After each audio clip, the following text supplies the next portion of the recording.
दुखी कौन होता है पता है? संसार में दुखी कौन होता है? बोले जिसको दुख आता है वो दुखी होता है। नहीं नहीं, दुखी वो होता है जो अभिमानी है। मैं फलाना हूं, मेरा ऐसा होना चाहिए, मैं फलानी हूं, मेरा ऐसा होना चाहिए। अब अपमान हुआ तो मैं इज्जत वाली हूं, मेरे बेइज्जती नहीं होना चाहिए। तो जो अभिमानी है, आग्रही है, हठी है और नासमझ है, उन्हीं लोगों को दुख पकड़ता है। अभिमानी, आग्रही, हठी, नासमझ। जो समझदार है वो तो बोलते हैं, अनुकूलता को सुख बोलते, प्रतिकूलता को दुख बोलते। अच्छा लगता है वो होता है तो सुख बोलते, और बुरा लगता है तो उसको दुख बोलते। ये तो अच्छा बुरा, अनुकूलता, प्रतिकूलता, उतार चढ़ाव, ये तो संसार की व्यवस्था है। इसी से मनुष्य का विकास होता है। अगर सब एक जैसा ही हो तो आदमी का विकास नहीं होगा। सब दिन ठंडी ठंडी हो तो विकास नहीं होगा, सब दिन गर्मी गर्मी हो तो विकास नहीं होगा, सब दिन बारिश बारिश हो तो विकास नहीं होगा, सब जगह मान मान हो तो अहंकार बढ़ जाएगा, सब जगह अपमान अपमान हो तो निराशा आ जाएगी, सब जगह अच्छा बिजनेस तो उग जाएगा। सब दिन एक जैसे होंगे तो विकास नहीं होगा। तुम भोजन करते ना, भोजन तो सब दिन रोटी और एक की एक सब्जी नहीं खाते। कभी रोटी तो कभी चावल तो कभी दलिया तो कभी सीरा तो कभी कुछ वैरायटी। ऐसे जीवन में कभी कुछ होता रहता है। तो जो समझदार होते हैं समझते कि होता रहता है। भगवान शिव जी के यहाँ भी कभी कुछ होता है। भगवान कृष्ण के घर में भी कुछ का कुछ होता है। राम जी के घर में भी कुछ का कुछ होता है, राम वनवास हो जाते। ये तो संसार है। मन में भी कभी कुछ होता रहता है, शरीर में भी कुछ होता रहता है। ऐसा होना, ये हठी आदमी दुखी होते। अपने मन की जो होना वो दुखी होते। उसको ऐसा क्यों हुआ, ऐसा होना, वो दुखी होते। तो ना समझ, अभिमानी, हठी, ऐसे लोग जो है ना वही दुख बना लेते और दुखी होते। अब देखना,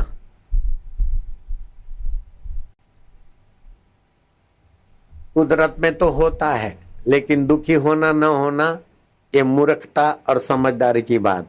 कलकत्ता में एक सेठ थे, जयदयाल कसेरा। उनका प्यारा लड़का एक्सीडेंट हो गया।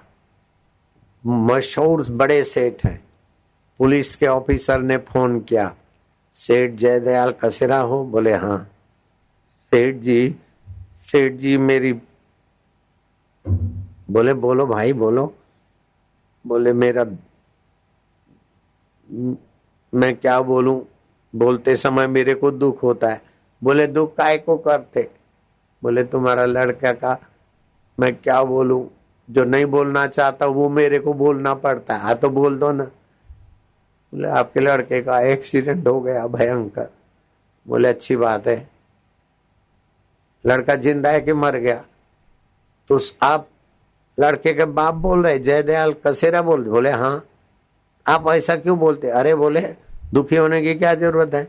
अगर मर गया तो शमशान की तैयारी करके आवे यात्रा की, अगर जिंदा है तो हॉस्पिटल में उसको एडमिट करावे। बोले हॉस्पिटल जाते जाते उसने, सेठ जी, दम तोड़ दिया। बोले अच्छा कोई बात नहीं, हम आते हैं। कौन सी हॉस्पिटल है? बोले सिविल हॉस्पिटल। गए, बच्चे के मुंह में तुलसी के पत्ते डाल दिए। तुलसी की सूखी लकड़ी शब पे रखने से कैसा भी पापी हो उसकी दुर्गति से रक्षा होती। तुलसी की लकड़ी रख दी सूखी, मुंह में थोड़ा घी, नाभि में घी डाल दिया और आकाश में देखा। कुछ होठों में बोले कि तुम नहीं मरे हो, मरने के बाद भी तुम तो शब को अपने को देख रहे हो, कोई भी मरता नहीं। ये तो परिवर्तन होता है पंचभूतों का। तुम हमारे आत्मा हो, चैतन्य हो, ऐसा कुछ बताया। फिर बोलते चलो मिलकर कीर्तन करें।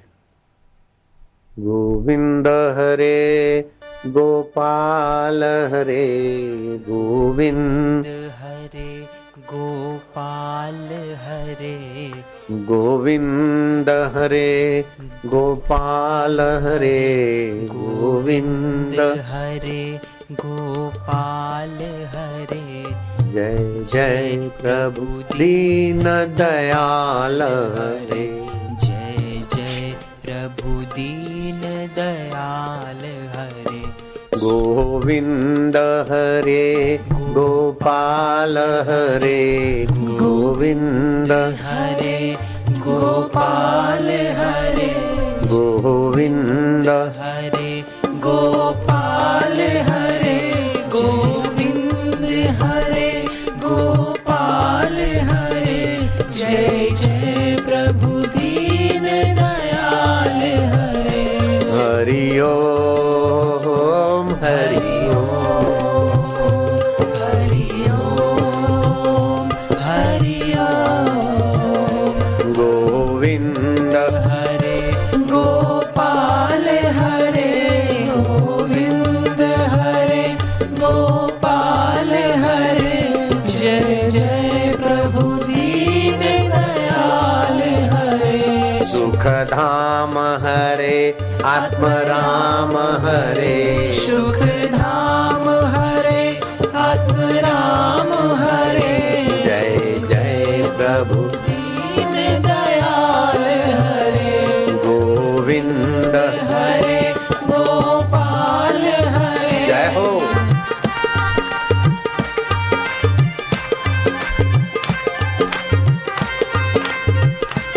जय हो। सब प्रेम से आनंद से उत्सव मनाओ।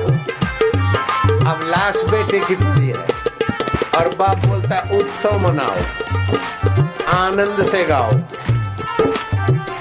प्रेम से गाओ। गोविंद हरे गोपाल हरे गोविंद हरे घटना है गोपाल हरे।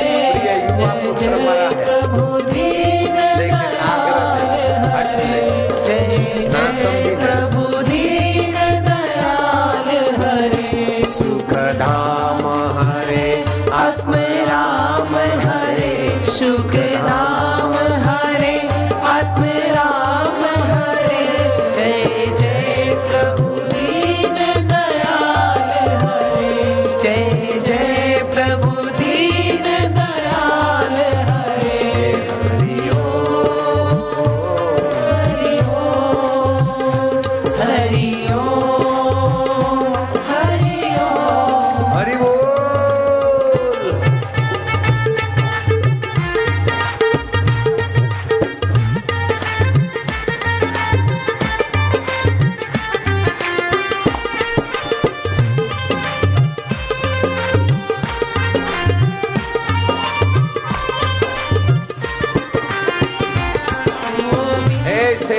सेठ जी ये क्या करते हैं सेठ जी?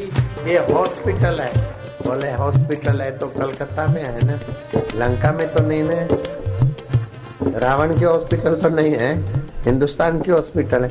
लेकिन सेठ जी व्हाट यू डू? बोले क्या क्या डू? डॉक्टर तुम भी बोलो गोविंद हरे गोपाल हरे गोविंद हरे गोपाल हरे। जय जय प्रभु दीन दयाल हरे। जय जय प्रभु दीन दयाल हरे। सुख धाम हरे आत्म राम हरे। सुख राम हरे आत्म राम हरे। जय जय प्रभु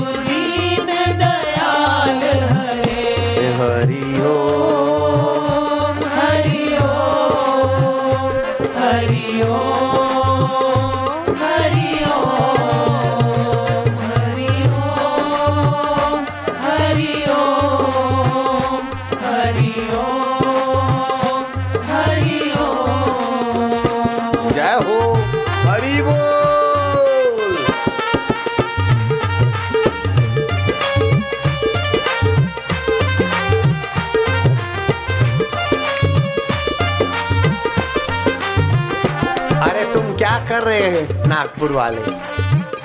ए नागपुर वाले थामा, क्या कर रहे?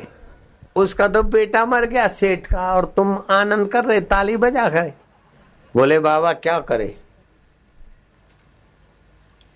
जब बेटे का बाप अक्ल वाला है, दुराग्रह नहीं है, ईश्वर की करनी में अपना अहम नहीं लाता, वो ईश्वर का धन्यवाद कर रहा है, तो हम तो सत्संग सुन के करते ना।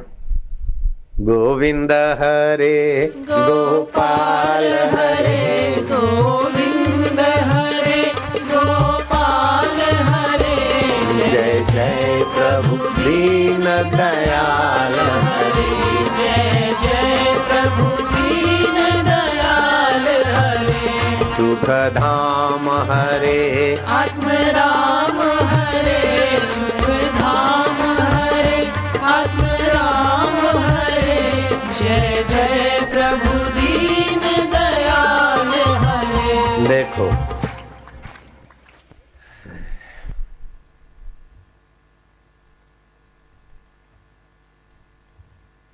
जिसको बेवकूफी होती है, नासमझी होती है, हठी होता है, अभिमानी होता है, वो दुखी होता है। जिसको भगवान की कृपा का, भगवान की लीला का और भगवान के सत्संग का,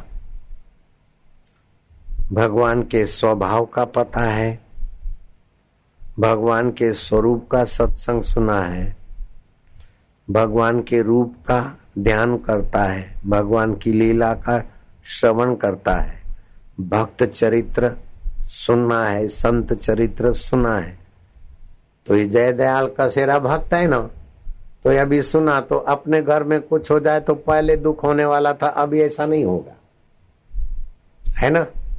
तो भक्त चरित्र सुना है, भगवान की लीला, भगवान का रूप, भगवान के भाव से जो पवित्र हुआ है, तो भगवान के भाव से, स्वभाव से, रूप से, भगवान के नाम से, भगवान की लीला से सुखी करने वाली रसानुभूति जिसके हृदय में आ गई, वो उस रसानुभूति से सराबोर होता है, परमानंद में परितृप्त होता है। एक ऐसा सेठ तो क्या है, भक्त था, वो सत्संग करके उसको समझ में आ गया कि आत्मा सच्चित आनंद स्वरूप है और संसार ये सपना है, ये सब खेल है। आत्म परमात्मा की प्राप्ति हो गई थी गृहस्थी में। फिर वो शाम को सब पड़ोस के लोग आते तो वो सत्संग सुनाते लोगों को। एक दिन क्या हुआ कि उनके पुत्र का पुत्र पौत्र मर गया। पौत्र मर गया तो उसकी बेटे की मां रो रही है, बेटे का बाप रो रहा है, बेटे की दादी रो रही है। तो अब ये दादा भक्त वो भी खूब रोया, अरे पौत्र काय झाला रे, मी तो बूढ़ा ही थे, तुम्ही कसले गेले रे, माझ्या विनोद तुम्ही लवकर या, मैं जिनार नाही रे, ओ माझ्या पौत्रा। कैसा रोने लग गए। ओ बेटे की माँ रोती थी, वो चुप हो गई, बेटा चुप हो गया और चुप हो गए। बोले तुम तो संत है, तुम तो भक्त है। अरे बोले भक्त है तो क्या है, मूड़ी से ब्याज मीठा लगता है, मेरे को तो अपने से बेटा प्यारा, बेटे से बेटे का बेटा प्यारा। अरे माझा विनोद, हे भगवान मला भुलाते, माझा पौत्र दिया रे, काय रे, होय रे होय। सत्संगी बोले रोज तो सत्संग करते, ये संसार स्वप्न है, कोई किसी का नहीं है, नहीं रोना चाहिए, नहीं ममता करना चाहिए। तो खुद महाराज रो रहे, अपने बेटे का बेटा मर गया। तो वो 2-3 दिन के बाद वो आए, बोले परसों तो आप बहुत रो रहे थे, ऐसा कैसे? अभी चुप रहे, रविवार को बगीचे में सत्संग करेंगे ना तो अब बताऊंगा। रविवार बगीचे में सत्संग किया तो बोले आप तो भक्त हैं, आप तो 2 दिन पहले बोला कि जिसका जो एहसान जल होता है छोटी छोटी लकड़ियों को आग जल्दी पकड़ लेती है, तो बचपन में भी मर जाते, माँ के गर्भ से जन्म लेते भी मरते, कोई मरे तो दुखी क्या होना। गोविंद हरे गोपाल हरे करा रहे थे और अपना पौत्र मर गया तो हाय रे माजा विनोद लवकर या वापस या हाय रे हाय करते थे। अरे बोले चुप रहो, वो मेरी बहू रो रही थी, बेटा रो रहा था, उसके सारे रिश्तेदार सखा संबंधी रो रहे थे, मैं एक एक को चुप करा था तो वो और रोते, तो मैं तो चुप करा करा के थक जाता, वो तो ना समझी से रो कर दुखी हो रहे थे, मैं तो समझदारी से रोने का अभिनय कर रहा था, सबके सब चुप जाले सबके सब, मैं तो समझ के रो रहा था ना, तो मेरे को दुख तो नहीं था, वो तो ना समझी से रो रहे थे, हट से रो रहे थे, दुराग्रह से रो रहे थे।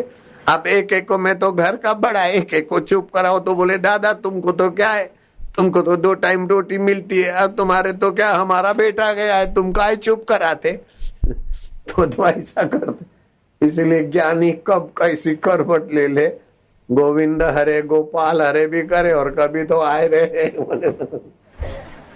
ज्ञानी को तोल नहीं सकते। कोई सब बोले अभी इधर बात, घर में बात नहीं करना है, नहीं तो मेरी बहू है बेटा है उनको फिर दुख होएगा। बोले ये बूढ़ा तो हंसता है, हंसो नहीं तो क्या करना बोले लेकिन उधर तो जरा मुंह बना के रहना पड़ेगा ना।